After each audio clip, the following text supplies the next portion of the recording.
Hello students, I am Vivek Wankhede and we are studying macroeconomics at economics classroom style. Students ये हमारा third video है जिसमें हम determination of income and employment chapter देख रहे हैं. इस यूनिट में अभी तक हमने एग्रीगेट डिमांड और aggregate supply and their components देखा. Now today's topic is consumption function. ये बहुत ही इंपॉर्टेंट टॉपिक है इस पॉइंट ऑफ व्यू से कि कंजम्पशन किस तरीके से इनकम पे डिपेंड करता है या वो क्या इनकम के बराबर होता है, कम होता है या ज्यादा होता है, ये और उसके ऐसा होने से क्या इंपैक्ट पड़ता है हम उसके बारे में जानेंगे. Consumption function. पहली चीज, कंजम्पशन और कंजम्पशन फंक्शन को एक ना समझाए.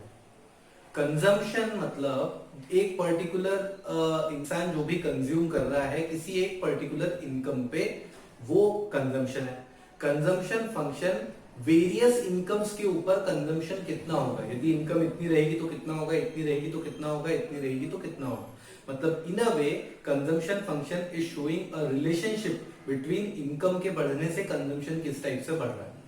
क्या वो इनकम से आगे रह जा रहा है या पीछे रह जा रहा है. when we speak about consumption, it is only about one particular income or it is about one particular point कि भाई इस इनकम पे कितना कंजम्पशन.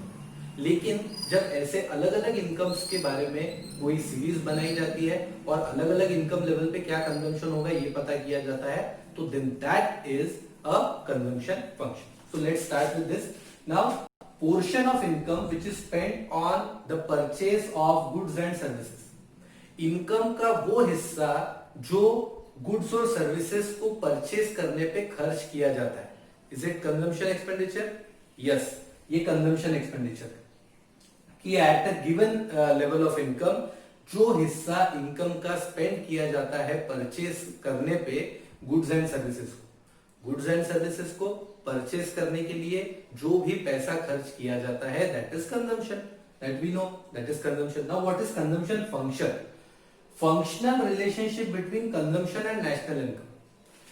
देखो, नेशनल इनकम क्यों? क्योंकि ये एग्रीगेट है. हम यहाँ पे मैक्रो इकोनॉमिक्स पढ़ रहे हैं, हम किसी पर्टिकुलर की इनकम के बारे में बात नहीं कर रहे, हम नेशनल इनकम के बारे में बात कर रहे हैं. So relationship between consumption and income, मतलब इनकम के वेरी होने से कंजम्पशन किस तरीके से वेरी होगा, वो जो फंक्शनल रिलेशनशिप है कंजम्पशन और नेशनल इनकम के बीच में, वो इनकम बताया जा रहा है consumption function. What is that? C is equal to FY. Now what is this Y? Why we know that it is a, इसको नेशनल लिख लो भाई, कंफ्यूजन ना रहे. तो बोलेंगे सर इनकम है सर, नेशनल कहाँ लिखा था आपने? नहीं लिखा था तो लिख दिया भाई. National income, national income, consumption is C, functional relation is represented by F. Usually ये पहले ऐसा लिखा होता है C is equal to consumption वगैरह, लेकिन मेरे ख्याल से चलो याद जो रखना है वो पहले हमने लिख लिया. तो कंजम्पशन और इनकम के बीच में क्या रिलेशन? किसी पर्टिकुलर इनकम पे कंजम्पशन कितना है वो कंजम्पशन एक्सपेंडिचर. लेकिन अलग अलग इनकम लेवल पे कंजम्पशन कैसे वेरी हो रहा है, वो जो रिलेशन, इनकम चेंज होगी तो कंजम्पशन भी चेंज होगा, कितनी इनकम चेंज होगी तो कितना कंजम्पशन चेंज होगा, ये वाला जो रिलेशनशिप है, that particular relationship is represented by this consumption function. Okay fine. Then it's willingness of households to purchase based on preference and habits. अब ये क्या रहता है? देखो, ये सब्जेक्टिव मैटर है. कंजम्पशन कौन कितना करेगा, कोई और कितना करेगा, ये बड़ा सब्जेक्टिव सा मैटर है.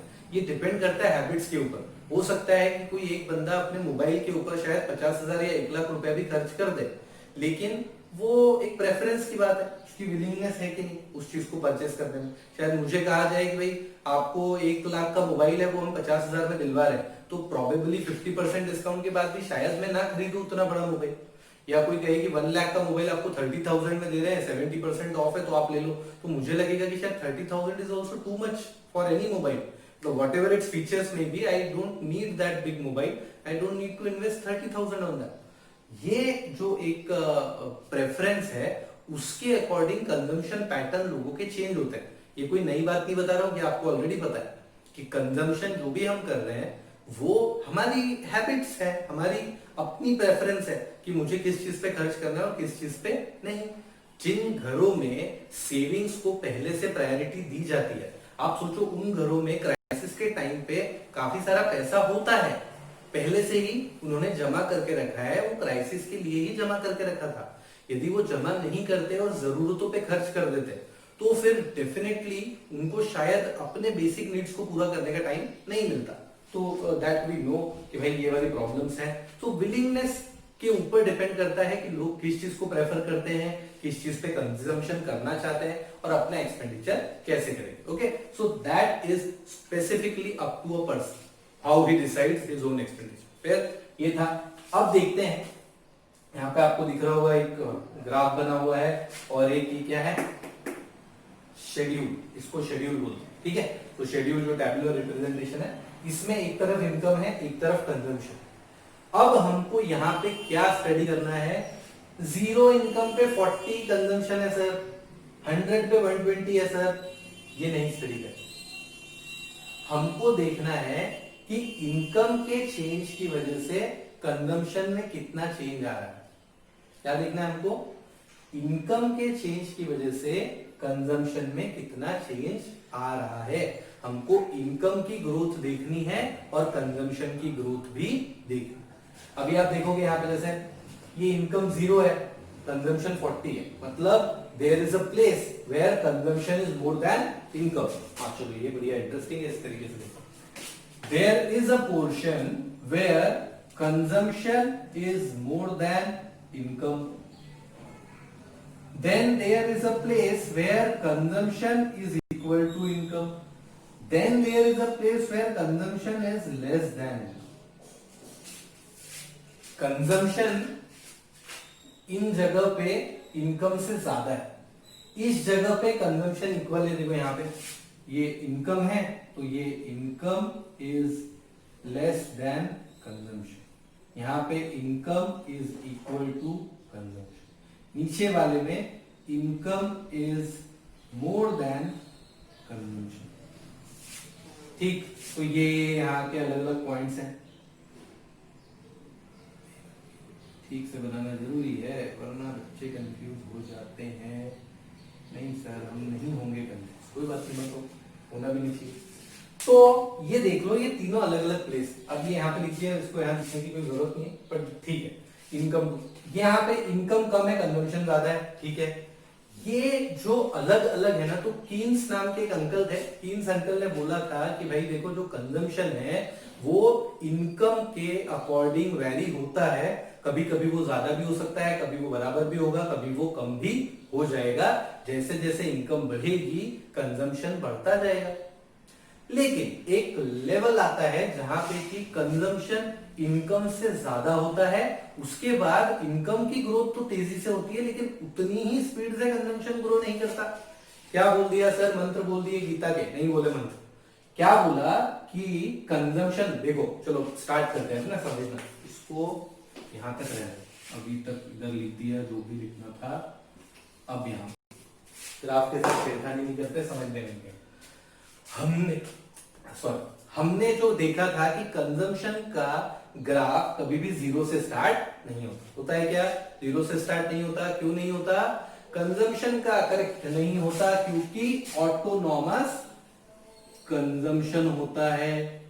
क्या होता है ऑटोनॉमस कंजम्पशन, आलसी कर रहे हैं सर, पूरा नहीं लिख रहे, हाँ कर रहे हैं, ठीक है। ऑटोनॉमस कंजम्पशन क्या होता है, ऑटोनॉमस कंजम्पशन चलो शुरू करते हो, मेरे दिमाग में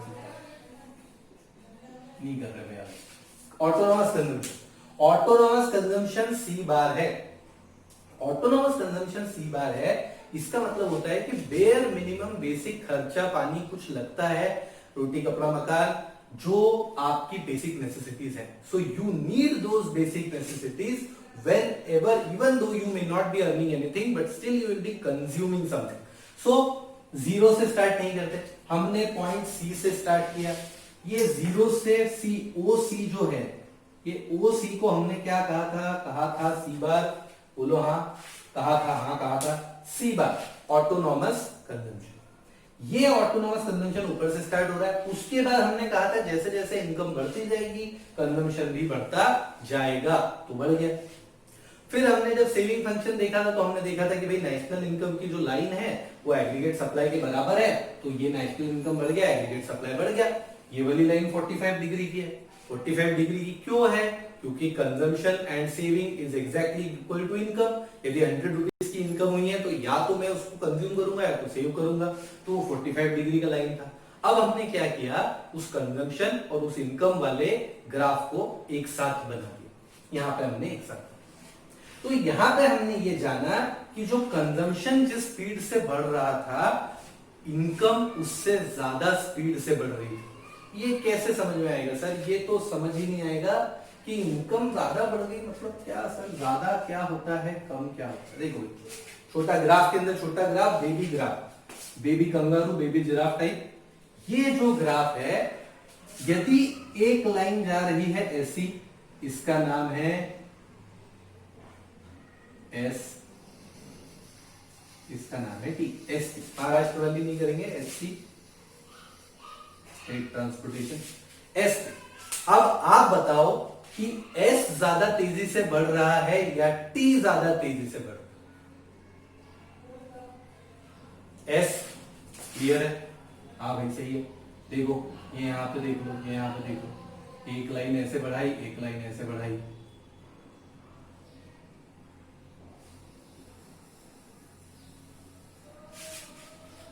इसको इक्वल ग्रोथ लाने के लिए इतना बड़ा वो लगा, ये इतनी सी जगह में उतना ग्रोथ कर गया। तो जो भी ग्राफ तेजी से एकदम लॉन्च हो जाएगा, वो ग्राफ आगे तेजी से बढ़ रहा है, तो स्पीड से, जिसका स्लोप ज्यादा होगा, स्लोप ज्यादा, देखो स्लोप, ये एक ग्राफ, स्लोप बढ़ाना है, क्या करें? इधर लू या इधर लू? इधर। स्लोप बढ़ गया, ये स्लोप कम हो गया, स्लोप कम हो गया, फ्लैट हो गया कर्व, ये स्लोप बढ़ गया। तो जैसे जैसे स्लोप बढ़ता जाएगा, ग्राफ थोड़ा थोड़ा सीधा होता जाएगा। इनकम की स्पीड ज्यादा है। क्यों, ऐसा क्यों है? इनकम की इसीलिए स्पीड ज्यादा है क्योंकि इनकम तो जो बढ़ती है वो बढ़ ही रही है, लेकिन कंजम्पशन उतनी स्पीड से इसलिए नहीं बढ़ सकता। आपको बताया था कि कुछ हिस्सा सेव भी करना होता है।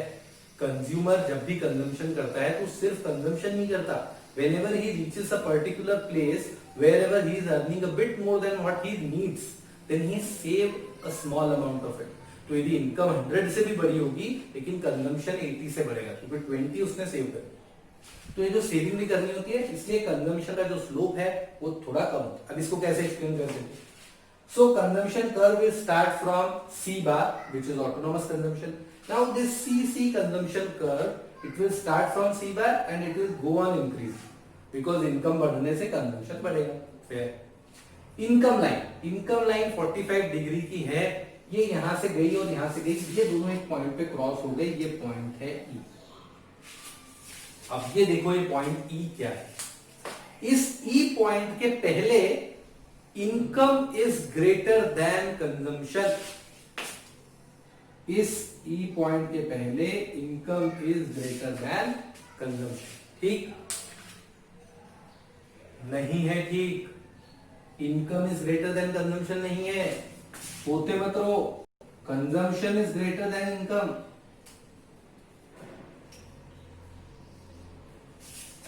बोला नहीं तो ध्यान देना, कंजम्पशन ज्यादा है। नहीं देखो ये इनकम का ग्राफ तो नीचे है, कंजम्पशन का तो ऊपर है, तो ई पॉइंट के पहले consumption is greater than income, E point पे consumption is equal to income और इस पॉइंट पे कंजम्पशन इज लेस देन।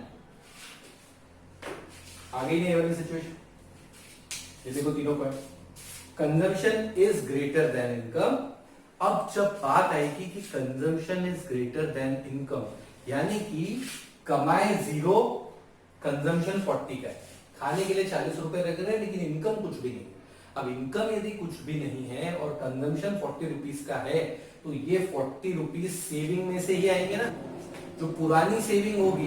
तो जब पुरानी सेविंग, यदि मैं सेविंग करता हूं तो मैं कहता हूं कि मैं सेव कर रहा हूं। यदि मैं सेविंग नहीं कर रहा, पुरानी सेविंग यूज कर रहा हूं, मतलब मैं डिस सेविंग कर रहा हूं। क्या कर रहा हूं? Dish saving. क्यों सेव करता हूं? मतलब उस गल्ले में पैसा डालता हूं, गल्ले में से पैसा निकाल लेता हूं, तो डिस सेविंग। तो ये जो एरिया है, ये पूरा का पूरा area is the area of this saving, this entire area is nothing but this saving.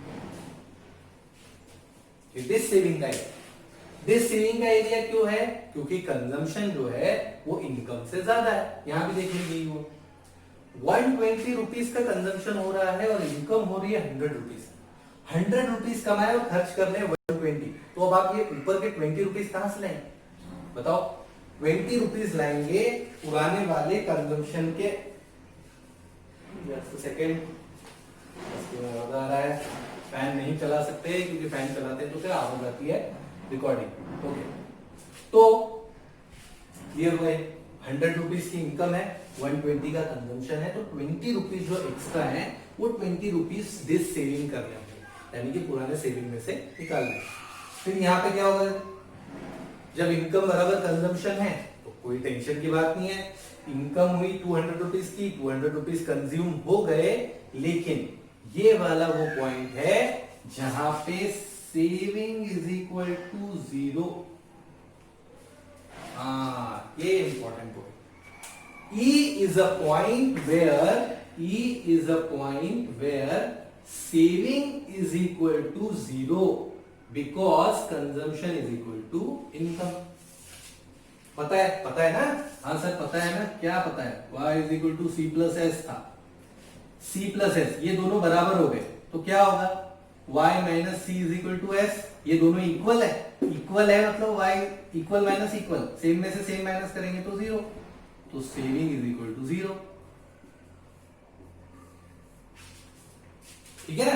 तो ये वाला वो पॉइंट है E, जिस पॉइंट पे देख लेना, बाद में रिवाइंड करके यदि ना समझ आए, कुछ है नहीं समझने जैसा वैसा, पर फिर भी देख लेना। तो saving is equal to 0, consumption is equal to income और सेविंग इज इक्वल टू 0। तो इस पॉइंट, देखो पॉइंट बाय पॉइंट चल रहा है। इस एरिया के पहले सारा डिस सेविंग, क्यों? क्योंकि कंजम्पशन ज्यादा का है, इनकम कम की है, तो पुरानी सेविंग में से पैसा निकालना पड़ेगा। इस पॉइंट पे क्या सेविंग इज इक्वल टू 0 हो जाएगा, क्योंकि मेरा जितना भी इनकम था वो तो कंज्यूम कर लिया और मुझे वहां से कुछ निकालना भी नहीं पड़ा, तो डिस सेविंग तो नहीं हुआ, लेकिन सेविंग भी 0 ही हुआ। वो पॉइंट आ गया। देन इसके बाद वाला जो एरिया है C is more then Y, जहां पे कंजम्पशन इज लेस है और income is more. When consumption is less, income is more, then definitely you are going to save the excess amount. जो कंज्यूम करना है उतना तो कंज्यूम करोगे और बाकी का जो है वो आप क्या करोगे? सेविंग,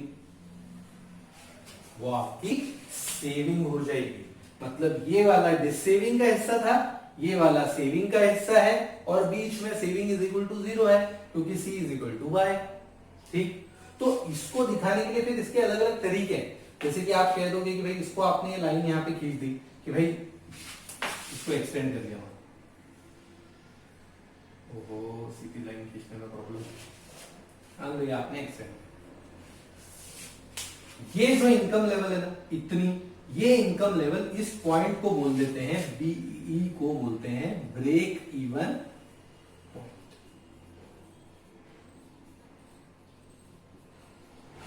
ब्रेक इवन, अब ब्रेक इवन आपको पता होगा, ये नॉर्मली हम बिजनेस वगैरह अकाउंट्स में पढ़ते हैं। Break even point, no profit no loss, कोई फायदा नहीं कोई नुकसान, मतलब जो कमाया वो खर्च कर दिया, बात कर। मैंने जो इनकम कमाई थी वो मैंने कंज्यूम कर ली, अब मेरे पास ना कुछ बचा है, ना मैंने अपने पुराने एसेट को बेचा, ना मैंने कोई सेविंग में से पैसा लिया, कुछ नहीं, जो कमाया था वो खा लिया।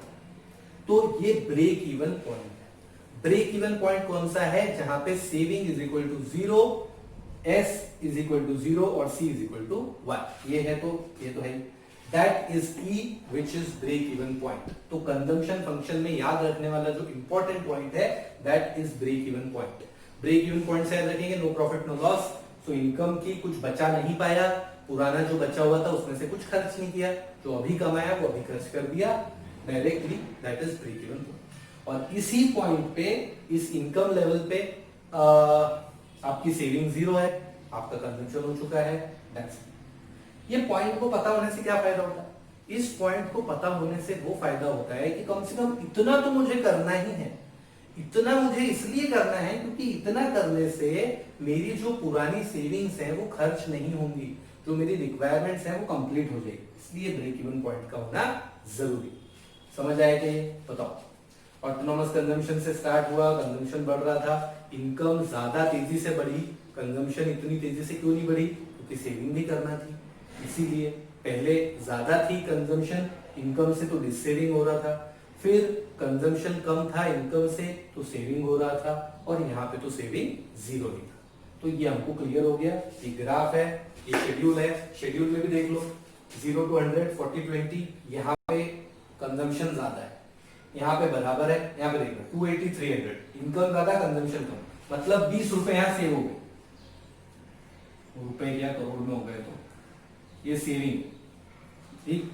यहाँ पे क्या 40 360, ये 40 500 440 60 600 520 80, यहाँ पे क्या सेविंग जीरो, यहाँ पे क्या -20, यहाँ पे क्या -40, ये सेविंग का कर्व है, ठीक है, -40 -20 ये ऐसा चलता है। अब यदि मैं एक चीज यहाँ पे बता दूं, हालांकि बताना चाहिए नहीं पर अब बन गया है तो सुनिए। यदि मान लो मुझे इसी ग्राफ में सेविंग का ग्राफ बनाइए, हालांकि देखो सेविंग फंक्शन हम अलग से पढ़ने वाले हैं, पर अब यहां तक बात आई गई तो देख लेते हैं। स्टार्ट कहां से हो रहा है, -40, मैंने आपसे कहा था जितना यहां रहेगा उतना ही यहां, यदि इतना है तो इतना ही नीचे इस पॉइंट से स्टार्ट हो, क्यों, क्योंकि दिस पॉइंट इज -c और ये है -c बार, ये भी OC के बराबर ही है, ये डिस्टेंस और ये डिस्टेंस एकदम सेम OC के बराबर। और अगला पॉइंट, अब मुझे ग्राफ बनाना है तो दूसरा पॉइंट भी चाहिए, दूसरा पॉइंट है ना ये क्या, सेविंग इज इक्वल टू 0, बोला तो सही। इस पॉइंट पे सेविंग 0, मतलब सेविंग का कर्व कहां आएगा 0, तो ये दोनों को मिला दो भाई,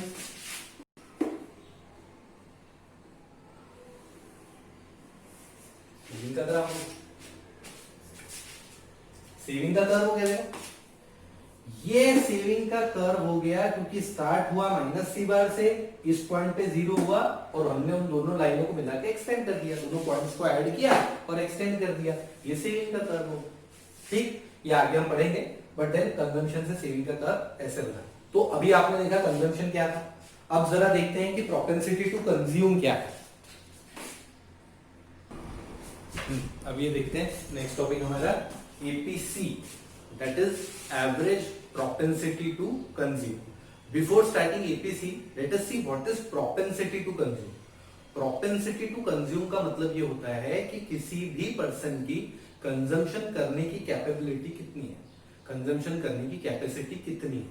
सो जो भी इनकम उसने कमाई है उस इनकम में से कितना वो कंज्यूम करता है, that is average propensity to consume, APC, ठीक है।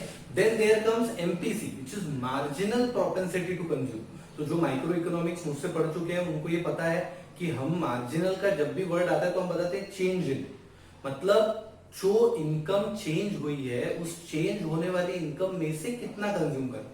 फॉर एग्जांपल आपकी 1 लाख रुपीस की इनकम है, अब आपकी इनकम चेंज हो गई, सैलरी बढ़ गई, 1,10,000 हो गई, तो आप पहले कितना कंज्यूम करते थे अलग मैटर है, 1 लाख से 1,10,000, तो डिफरेंस कितने का आया, चेंज कितने का आया 10,000 का। उस एडिशनल 10,000 में से आप कितना कंज्यूम कर सकते हैं, और आप सोच के देखोगे तो at max 10,000, may be your salary can be 1,10,000, लेकिन एडिशनल 10,000 में से मैक्सिमम 10,000 दे सकते, दैट इज MPC। उस पे आएंगे, अभी APC देखते हैं। तो APC का सिंपल मतलब क्या है, APC का मतलब है consumption upon national income, consumption upon national income. तो जो ग्राफ था हमारा कंजम्पशन का ग्राफ, किसी भी पॉइंट को ले लो, इस पॉइंट पे कितनी इनकम है, इस पॉइंट पे कितना कंजम्पशन, ये आपकी इनकम है, ये आपका कंजम्पशन, इनकम अपॉन कंजम्पशन करो, आपका आंसर आए। किसी और पॉइंट पे चेक करना है, और पॉइंट पे चेक करो, ये आपका कंजम्पशन है, ये आपकी इनकम, फिर आपने इनकम किया, फिर C1 या, तो किसी भी पॉइंट पे consumption upon income is equal to APC, average propensity to consume. APC देखो कंजम्पशन अपॉन इनकम 40 अपॉन 0, यहाँ पे क्या होगा, कहां से स्टार्ट होगा, नॉट डिफाइंड, अभी तो पता ही नहीं। 120 अपॉन 100, 0 से 0 12, 120 अपॉन 100 1.2, 200 अपॉन 200। सर आलसी नहीं कर रहे, देखो लिखते जा रहे हैं साथ साथ, कट हो गया 1 बचा। फिर कंजम्पशन कितना है, 280 अपॉन 300, 0 0 ये कट गया, ये कट गया, कुछ तो भी बचेगा। तो ये इस टाइप से देखो 0.2793 ये हो। अब 360 अपॉन 400, ये 0 से 0 कटा 40, 0.9 कर देना है ना, ऐसा 440 अपॉन 500 कर देना, 520 अपॉन 600 कर देना। ये देखो क्या होगा, ये आपका ब्रेक इवन पॉइंट है, ये मत भूलना, ब्रेक इवन पॉइंट जहां पे consumption is equal to income. ये एपीसी की वैल्यू 1 से ज्यादा भी होती है, एपीसी की वैल्यू 1 के बराबर भी होती है, एपीसी की वैल्यू 1 से कम भी होती है, लेकिन एपीसी की वैल्यू 0 कभी नहीं हो सकती। एपीसी की वैल्यू 0 कब होगी, जब C इज इक्वल टू 0 होगा, लेकिन हमको पता है कि कंजम्पशन तो कभी 0 हो ही नहीं सकता। तो यदि कंजम्पशन किसी भी हालत में 0 नहीं होगा तो एपीसी भी कभी 0 नहीं।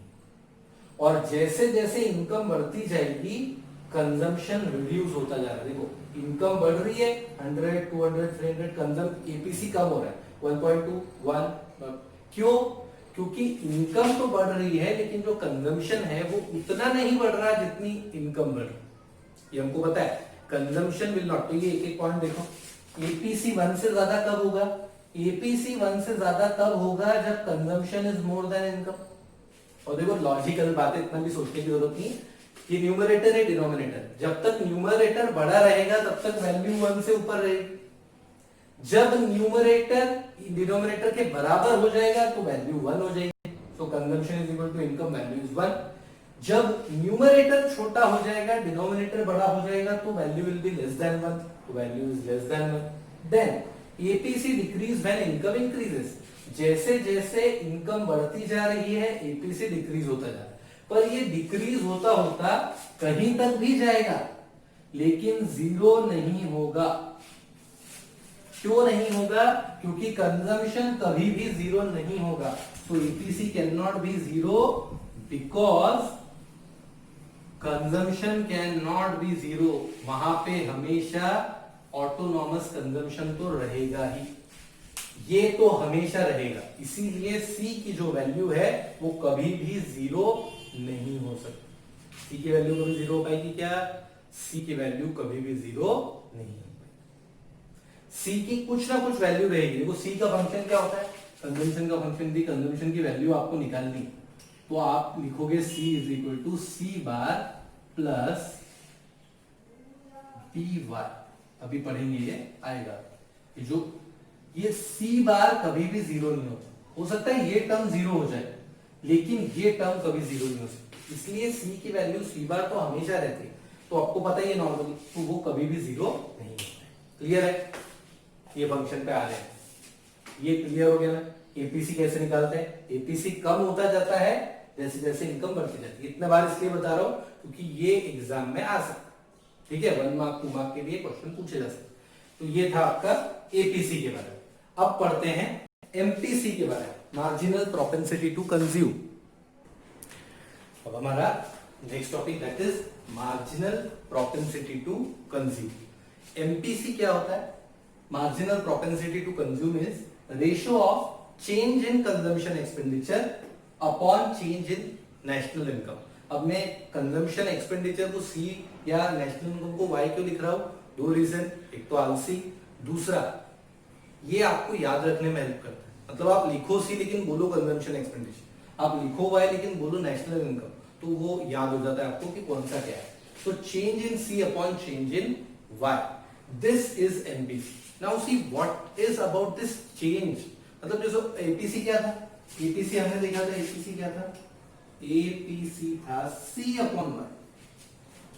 ये है change in C upon change in Y, यानी कि इनकम में जितना चेंज हुआ है उस चेंज में से आपने कितना कंज्यूम किया, पूरी इनकम में से नहीं, उस चेंज में से आपने कितना कंज्यूम किया। So it is change in C upon change in Y, that is MPC. अब देखो निकालते कैसे, इनकम है, कंजम्पशन है, अब आपको चेंज इन सी चाहिए, चेंज इन वाई चाहिए, तो एक एक कॉलम पहले उनका बना दो। चेंज इन सी, देखो यहाँ 40, इसके पहले तो कुछ था नहीं, तो ये पहला वाला तो छोड़ दो, ठीक। 120 हो गया, पहले 40 था, 120 हो गया, चेंज कितने का आया, 80 का, 120 माइनस 40, 200 है, पहले 120 था, फिर चेंज आया 80 का, 280 माइनस 200, फिर चेंज आया 80 का, ये 360, 60 प्लस 20, फिर चेंज आया 80 का, फिर चेंज आया 80 का, 520, 20, 60, 80, फिर चेंज आया। चेंज इन इनकम पहला वाला थी 100, पहले 0 था, अब 100 हो गया, तो 100 माइनस 0 इज 100, 200 हो गया, पहले 100 था, 200 माइनस 100 इज 100, मतलब जो है उसमें से पहले वाले को माइनस करो, 300 माइनस 200, फिर 100, फिर 100, फिर 100 और फिर 600 माइनस 500, 100, 500 माइनस 400, 100, तो ऐसा एक जो है उसमें से पहले वाले को माइनस कर देते तो आपको पता चल जाता है चेंज कितने का है। अब यहाँ पे क्या होगा, देखो everywhere it will be 80 upon 100, so that is 0.8, 0.8, 0.8, 0.8, 0.8, 0.8। Marginal propensity to consume ये पूरी 0.8 है।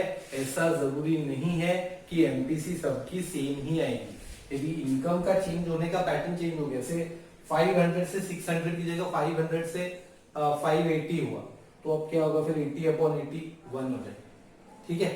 ये चेंज आ सकता है, तो ऐसा नहीं कि 0.8 आया तो हमेशा हर एक क्वेश्चन में सेम ही रहेगा।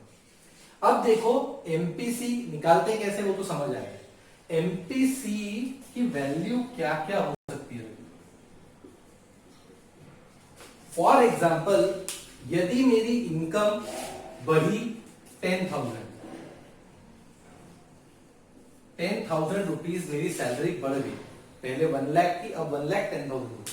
इस बढ़े हुए 10,000 में से, इस बढ़े हुए 10,000 में से मैं कितना खर्च कर सकता हूं, मैक्सिमम 10,000, मतलब इस 10,000 में से मैक्सिमम 10,000 खर्च कर सकता हूं बढ़े हुए में से। ओके, सो चेंज हुआ है 10,000 का, तो जब दोनों बराबर रहेंगे तो एमपीसी इज इक्वल टू 1 आ जाएगा। At max change in C can be equal to change in Y, तो दैट विल बी 1, ठीक है। एट लीस्ट हो सकता है कि मेरी सैलरी 1 लाख रुपीज है, मैंने एडिशनल 10,000 जो मुझे सैलरी मिल रही है वो मैंने पूरे सेव कर लिए, मैंने उसमें से कुछ खर्च ही नहीं किया। जो भी मेरा एक्सपेंडिचर था वो मैंने 1 लाख में कर लिया, 10,000 को टच नहीं किया। जैसे होता है कई बार एक लेवल तक जब सैलरी आपकी पहुंच जाती है तो उसके आगे का जो भी पैसा आता है, यू आइदर सेव इट और invest whatever, but you won't consume it, you will not expenditure नहीं करोगे। So what I can do, change in C can be 0 also, 0 भी हो सकता है, चेंज 0 टू 10,000 कुछ भी हो सकता है, either this, ऐसा हो सकता है।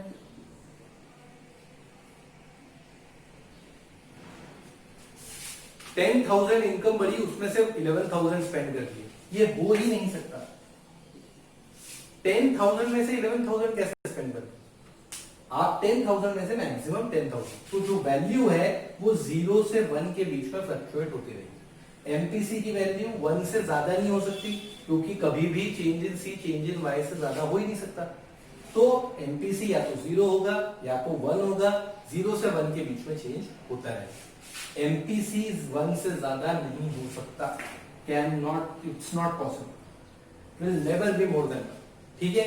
Why, because change in C, because change in C will never be more than change in Y, क्योंकि बढ़ी हुई इनकम में से आप उससे ज्यादा कंज्यूम कैसे कर सकते हो।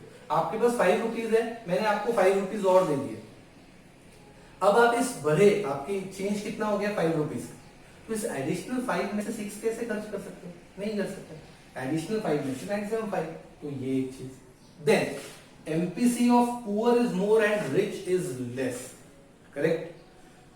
जो गरीब है उसको, यदि आपने सपोज फॉर एग्जांपल कोई आपकी गली में पे कोई एक गरीब आदमी रहता है, तो लेबर वगैरह है, जो कि नॉर्मली थोड़ा बहुत बेचारा पैसा कमाता है, एक झोपड़ी में रहता है, आप उसको 5000 रुपीज ले जाते, 10,000 वो सब खर्च करेगा तुरंत, वो सेविंग का नहीं सोचेगा, क्योंकि वैसे भी 5,000 10,000 सेव करके वो कर क्या लेगा, तो वो तुरंत खर्च करेगा।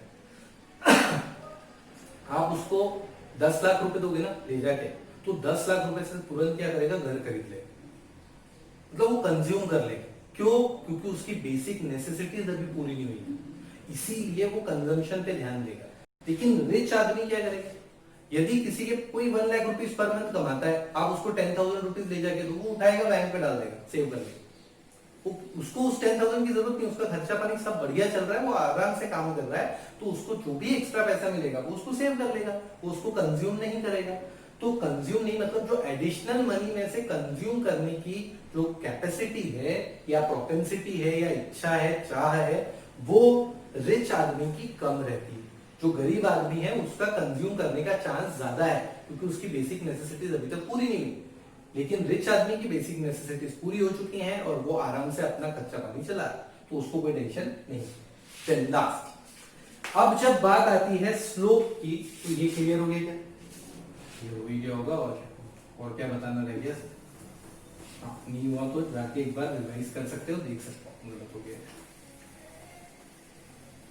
ये देखो, अब एमपीसी कंजम्पशन कर्व के स्लोप की बात, जिन स्टूडेंट्स ने स्टैटिस्टिक्स में थोड़ा ध्यान दिया है, उनको ये पता है कि किसी भी कर्व का स्लोप यदि निकालना है तो आपको निकालना होता है ऐसे, change in y axis upon change in x axis, slope is equal to change in y axis upon change in, ऐसे निकालना किसी भी ग्राफ का स्लोप। अब इस वाले ग्राफ में देखो, कंजम्पशन इधर है, इनकम इधर है, तो जो x एक्सिस है उसकी जगह पे आ गई चेंज इन इनकम, और जो y एक्सिस है उसकी जगह पे आ गया चेंज इन कंजम्पशन। तो मैं कंजम्पशन कर्व के स्लोप की जब भी बात करूंगा तो that is change in c upon change in y। Change in c upon change in y is nothing but MPC। Change in C upon change in Y is nothing but MPC. That means MPC is slope of consumption curve. Consumption curve का slope है MPC। क्यों? Change in consumption upon change in Y, consumption इस axis पे, income इस axis पे। Slope का formula हमको पता है, change in Y axis upon change in X axis. तो यहां पे होता है change in y axis upon change in x axis, ठीक है ना। तो ये एक्सिस पे यहां कंजम्पशन है, तो इसी ये जो एमपीसी है 1 मार्क में कभी आ सकता है कि कंजम्पशन कर्व का स्लोप यदि निकालना, तो it is not APC, it is not the slope. APC तो एक पॉइंट के बारे में बात कर, लेकिन स्लोप के बारे में जब बात करेंगे तो change in C upon change in. Slope निकालने के लिए आपको 2 पॉइंट चाहिए होते हैं, और 2 पॉइंट के रेफरेंस से आप चेंज निकाल सकते हैं, ठीक। 2 पॉइंट चाहिए होंगे ना, एक ये वाला और एक ये वाला, तभी तो आप चेंज कैलकुलेट करोगे, वरना एक पॉइंट पे चेंज कैसे कैलकुलेट करो, ठीक है। तो MPC is slope of consumption का। तो ये कुछ पॉइंट्स हैं नीचे इसके बारे में एमपीसी के लिखे। आप जब भी एपीसी एमपीसी भी पढ़ो, जो नीचे मैंने पॉइंट्स लिखे हैं उनका एक स्क्रीनशॉट ले लो, ग्राफ और शेड्यूल है, उसके अकॉर्डिंग आपको आगे के न्यूमेरिकल्स वगैरह सब सॉल्व कर। तो ये आपका पूरा टॉपिक था कंजम्पशन फंक्शन का। अब हम सेविंग फंक्शन नेक्स्ट वीडियो में देखेंगे, और उसके बाद कंजम्पशन और सेविंग फंक्शन को रिलेट करने का एक अलग वीडियो बनेगा, ठीक। Thank you.